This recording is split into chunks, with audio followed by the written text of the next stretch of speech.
big yellow boots are for. That's what you got yourself into tonight, Harley. Just to let you know. I dig it.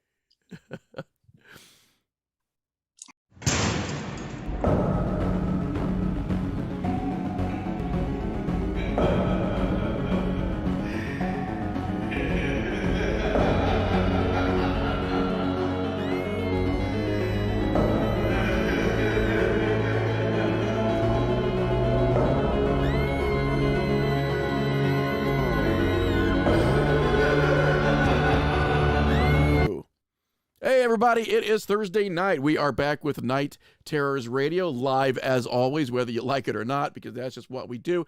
I am with, as always, he's charming. He's got a rash in a place that he won't quite admit. He's Rob Pastilli. He's our East Coast correspondent. How are you doing, Rob? I am living the dream. Today was a wonderful day. One nightmare at a time. Well, they do count. And we have Sean Ed. Sean Ed, unfortunately, here in the Midwest, too. It's like flypaper. You try to get out, so it draws you back in. It's the Sopranos of the Midwestern states. How are you doing tonight, definitely. Sean? Doing good. Glad to be here. Ready to talk some movie magic tonight. We have a great show lined up for you. We have director, actor. He's got a whole list of titles that we could put to his name. Harley Wallen is with us. We'll be talking about his feature Ash and Bone, amongst others. The guy's got a pretty prolific career as a filmmaker, being in film, so we got a lot to talk about. How are you doing tonight, Harley? I'm doing great. I'm stoked to be on. Just even that intro was cool enough to know that you guys love picking at each other, and I dig it. And we most certainly do. There was a time in a different incarnation of the show, and he's still on the show periodically, but we used to give every piece of dialogue that had even like sort of a foreign or linguistic spin to this guy who was so white bread American that he could not say anything. That's awesome. If it wasn't hamburger or pizza. And I remember at one point that we had, it was a story that we were sort of doing the news. He was reading this article, and the article was about Manuel Sanchez. And it was a lot of names that were very regional, very, very specific to the lovely Latin language. And he managed to come out of the starting gate with manual. That's awesome. Like he's reading how to start a lawnmower. Manuel Sanchez. Yeah, that's awesome. There's a few other things about our other co-host that we had. What was every actor was Bill Cosby or Nicolas Cage. Right. Yeah, he had Caucasian blinders on. He could never remember the name of any black, Hispanic, any ethnic actor. It was always Bill Cosby. And you'd be sitting there and you're like, I'm pretty sure it's Don Cheadle's. Yeah. Like that was Denzel. Bill Cosby. Yeah. That's awesome. I don't think Bill Cosby was in Pulp Fiction. Right. Right, he was. But are you sure though? And then half the night was spent with us talking as Bill Cosby, as War Machine, in the MCU. And that's for what awesome. it's worth, we had a great time talking I'm about sure that's hilarious. Jello pudding pops and rocket blasters in the heat of battle. All right. Speaking of Pulp Fiction, really quick, I love these stupid aside things. Mm-hmm. Capital One has a new commercial where John Travolta is Santa. And Sam Jackson is Sam Jackson. Exactly. And at the end of the commercial, John Travolta as Santa says, well, Samuel, have you learned to stop using such naughty language? He will never learn. No. But it's great that they can slip back into that stuff. That's cool. That's pretty awesome that, they've still got some reverence for it. They still like to do it. So before we get off on, and there'll be tangents aplenty, don't worry. So we've got Harley Wallen with us tonight. Harley Wallen is a director. He's an actor. Ash and Bone has been doing really, really well. I've seen where it's hit a lot of selections on the festival circuit this season. So we will get to Asheville because I do want to talk about that. Yeah. But we love to sort of pick the brains of people in the business here. And Yeah. one thing that we like to do is because we all know like why we do what we do, you know, what inspires us, the reason we got into stuff, but it's always nice hearing like somebody else's journey. Yeah. So give us an idea of, first of all, like, you know, when did you first think you were going to get into film? What led you to get into film? When did you decide, oh my God, I'm actually doing this thing. I'm doing what I love. Let's start at the beginning, Harley. The Genesis chapter. Yeah, the original Genesis is my mom telling me what came out of my mouth at about 4 and 5 years old. You know, watching, I think it was like a Tarzan movie, and me saying that I was gonna go be an actor and I was gonna do this, and I'm moving to America. I'm born and raised in Sweden, so I moved halfway around the world to pursue this. But to hear from my mom that when I was 4 and 5 years old, I was already convinced I was going to be an actor and that I was going to be doing this is pretty wild, because I tried just about everything else artistically that spoke to me, because making film just seemed too big and too complicated to even think about doing. And acting at the time, I felt like you needed connections and God knows what to even have a shot at that. So I originally started with martial arts when I was 7 and got into that. In my early teens, I started doing breakdancing and got really into that, started doing music videos and choreography, and I started getting into doing music myself. And through all of that, I landed on a soap opera type of show. It's a cabaret show, kind of like the Osmonds in Sweden. And they, instead of bringing in actors for the one-liners, they came up and asked us, and they were like, do you guys want to be the guy who buys the tanning lotion at the store? Or do you want to be the guy who walks up and says, you know, get off my lawn, whatever little one-liner they had. And I said, yeah, sure, that sounds fun. So I started hanging out with the actors, and I started hearing all their processes and what they were doing to get in character. And I was like, holy smokes, I had no idea how much work goes into this, but it was really inspiring. So that was kind of my first real awareness. I went and got myself an acting coach, started taking classes, and just wanted to be an actor after that. And then, you know, like I said, I hopped on a plane, moved halfway around the world to pursue it over here, and not realizing how many people are in acting and kind of where you have to start when you come here. You don't hop in on Pulp Fiction. Right. You hop in on a local short film made by a bunch of film students. That's usually where you start. So that's kind of what happened to me. I started acting in the short film circuits and kind of honed my craft there. I started getting some bigger gigs, and then they pulled the film incentives in Michigan. And I said, you know, to hell with this. I'm going to start making movies, because we had such a small independent film circuit that I just felt like they weren't doing much of quality that was going to go anywhere. So I was like, I know my own work ethics. I know how hard I study. I know how hard I work. So I'll bet on me. So I started going out, knocking on doors, trying to raise funds to make movies. And we had a really hard time building our first budget. So we made a couple of short films on our own dime. And then we made our very first feature between me, my wife, and Walbert. We combined everything and made our first like a thriller type of thing. And I realized I didn't know at all as much as I thought I knew. So then I went online, found an online film school through Rocket Jump, and I started chasing figuring it out so that I would become technically sound and not just be an actor's director, but to be able to be, functioning as a technical director as well. And that was 10 features and 1 season of a TV series ago.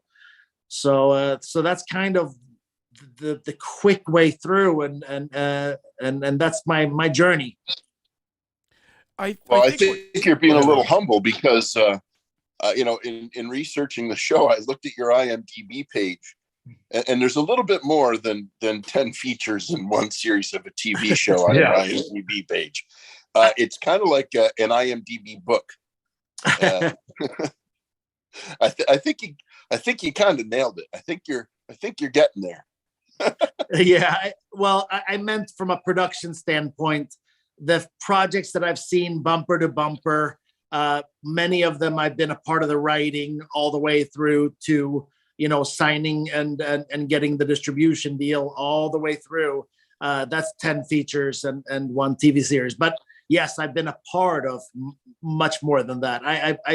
I've been really fortunate. I have a fantastic manager, Joe Williamson, manages me out of LA, and then John Thomas Talent manages me here in the Midwest, and in Atlanta.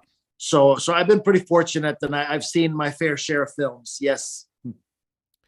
I think something that you said made a lot of sense to me, especially in the horror genre, because people in horror are extremely passionate about the genre, extremely passionate. Yeah. And it's interesting because you'll see people who love science fiction, love fantasy, love drama, but people who love horror also tend to love the filmmaking process.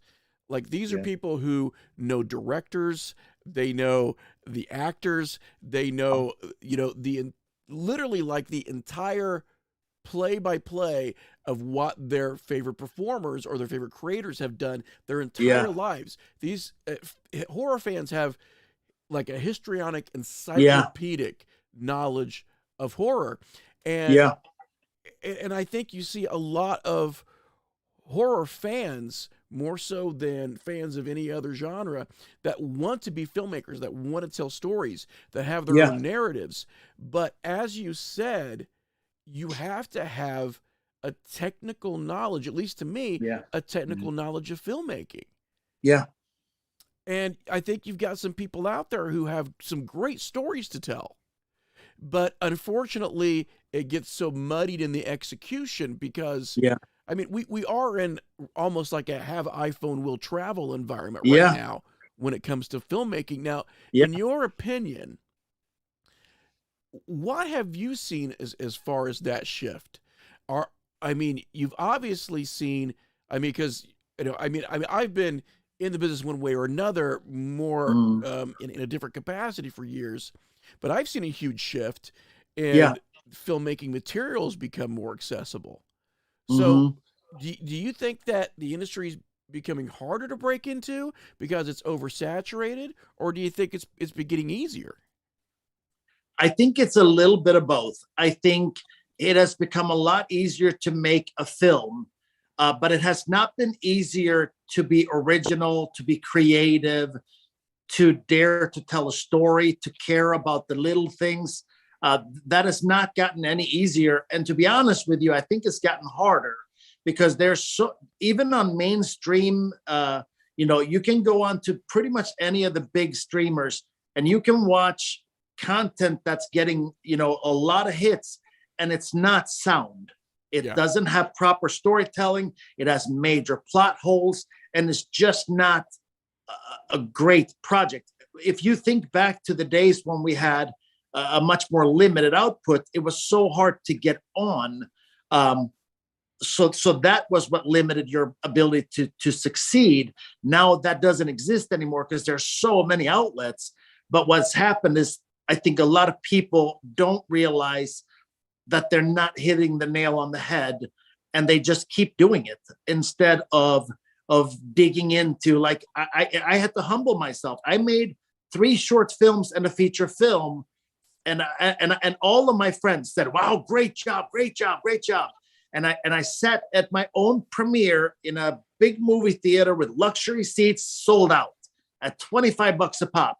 And I said to myself, if somebody walked in here by mistake, they would not think this movie was playing at this theater. They would not. And that was my wake-up call, where I said, I have to learn how to do this the right way. If you're going to play on an NHL team or an NBA team, you would get a strength and conditioning coach. You'd get a basketball coach. You'd get all these different people around you to help hone you to become all you can be. Why do we not apply that same exact mentality to what we do when it comes to filmmaking? Actors call themselves naturals and they don't require training. And filmmakers, I've watched a lot of movies, and that's my film school. Those are great foundations, but you can't stop there. There are very, very few people that naturally talented that's all it takes. I think it's obviously up to each person for their own journey, but I think it's a craft that you study and study and study and study, and you never. I love that about filmmaking. You're never going to perfect it, but you can get better. You can get better, and you can get better, and that to me is awesome. I think what I've seen, and sometimes it's difficult because, I'm hard on myself. I think a lot of creative people are hard on themselves. I started out as an illustrator a long, long time ago, so I've always sort of been in the creative services industry in one way or another. I see a lot of people, and this is not meant to, to belittle their dreams or anything, but I see a lot of people who are churning out these $8,000 and $9,000 movies over and over and over again, and they're doing them back to back.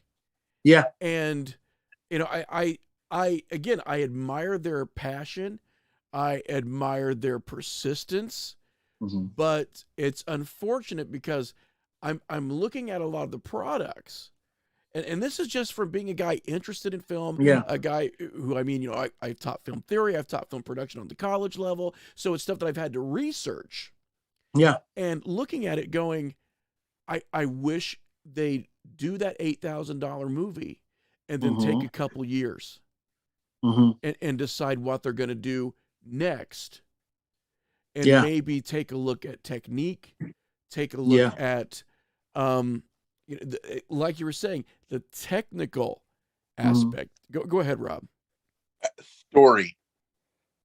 I would really appreciate it if people just stepped back and told a story.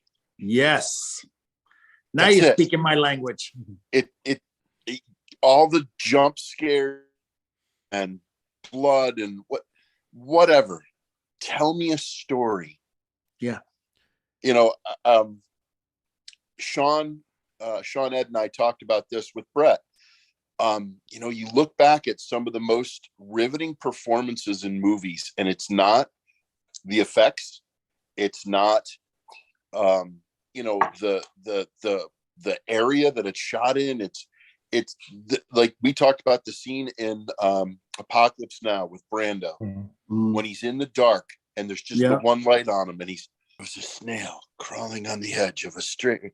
It's that there's that story that, and you're sucked into that moment. You're sucked into that. And there's nothing else about it. There's no flashy effects. It's a story. Yeah. And I think we miss that. And I think in the things that I've seen of yours, you concentrate on story. And that makes me happy. Well, my very first attempt at a horror movie, which I'm a huge fan of horror, but I was nervous making my first horror film because I know the audience is awesomely behind you when you crush it, but they're also hard on you when you don't. Yeah. So I knew that, and when I made Agramon's Gate, I wanted to tip my hat to a lot of the people that came before me, because I was very inspired by Hitchcock. I was very inspired by Wes Craven. I read Stephen King, Dean Koontz like crazy when I was a kid. So I really wanted to, some of the things that I feel are missing a lot these days, first of all, is story. The story is just not cohesive. And nobody cares if you kill somebody on screen, if you if you don't care about the person. So the kill is not the payoff. The kill is the ending. It takes everything away. So I wanted to do it with the components of mystery. I wanted to have suspense. I wanted to have some jump scares and some gore, so that you had all the components. You can't just dump buckets of blood. It's cheap thrills. You got to have more than that. It has to have substance, and it has to, the people that we're chasing and hunting, if we don't know them and care about them, then I might as well be texting my friends instead of watching the movie. Undoubtedly. I didn't realize this, Harley, but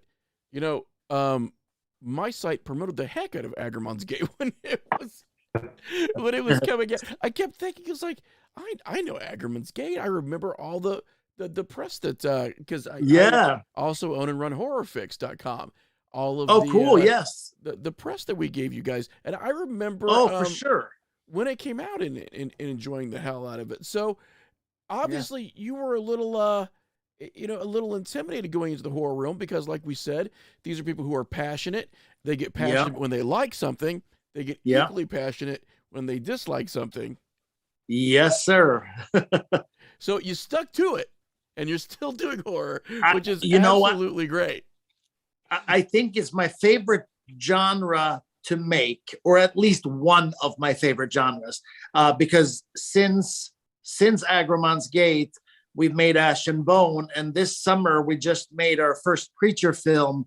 So that one is in late post as we speak, and I'm super giddy about that one as well. But yeah, I think I've fallen in absolute love with horror filmmaking, because it is true. You get to tell a story, and you get to put people on pins and needles, and there's something special about that, because you don't get that with a lot of. You can do it with a thriller to some extent, but the stakes are so much higher.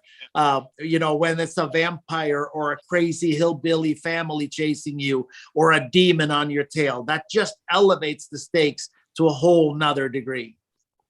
I've spent a lot of time in the southern U.S., so I know the very real threat of hill people. Mm-hmm.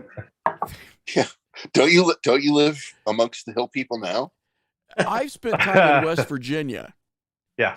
There is still a war that's raging, a war between two regions of the United States, and people are very mad about the outcome there. Wow. I will say that. That's wild. It's not the typical flag you're used to see flying in the hills of West Virginia. Coke is better than Pepsi.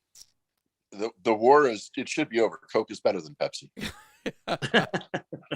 Oh, we're not talking about that war? No. We're not talking about the Cola War. No.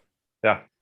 Yeah. It had something to do with, division. If I could just put my finger on it. But anyways. Yeah. The new math that drives into the streets. Yeah, exactly. So as far as some of the stuff that inspired you when you were younger, I mean, I can pinpoint the one film probably that it took a hold of my imagination. It wouldn't let go. I still watch it as I'm older. I have more than one film that is, but I could pinpoint, one or two of them. What were those films for you that when you watched them, you were like, there's nothing else I can do besides film. This is fantastic. I absolutely, it's really funny. I love so many different, like each age had its own thing, but The Exorcist was my very first, holy shit. And I was just like, I couldn't stop watching the damn thing. And I just watched it literally over and over because it just blew my mind. And at the time it was so much more than what anybody else had touched on, I feel, at least in the mainstream, because I hadn't gone down the rabbit hole yet. And you guys know what I'm talking about. Oh, yeah. So for me, seeing The Exorcist was my big wake up call. But I'll tell you, the movie that really changed my mind about things was Jaws, because Jaws went with me. I remember going on vacation in Miami, and we swam out a little bit, and we were kind of where you could just kind of touch your toes if you jumped up and you stayed above. And my friend goes, dun, dun, dun, dun, dun. And I literally was like, you're an asshole. And I started swimming in. I like, it's pathetic. I know the odds are ridiculous that I'm not going to get bit by a shark. That didn't matter. It did not matter. I was just not comfortable in the water, and I swam in. I switched from taking baths to showers because of Jaws. Oh my God, it just That's wrecked how me. paranoid I was. Oh, Yeah, it's awful. You know how many conversations I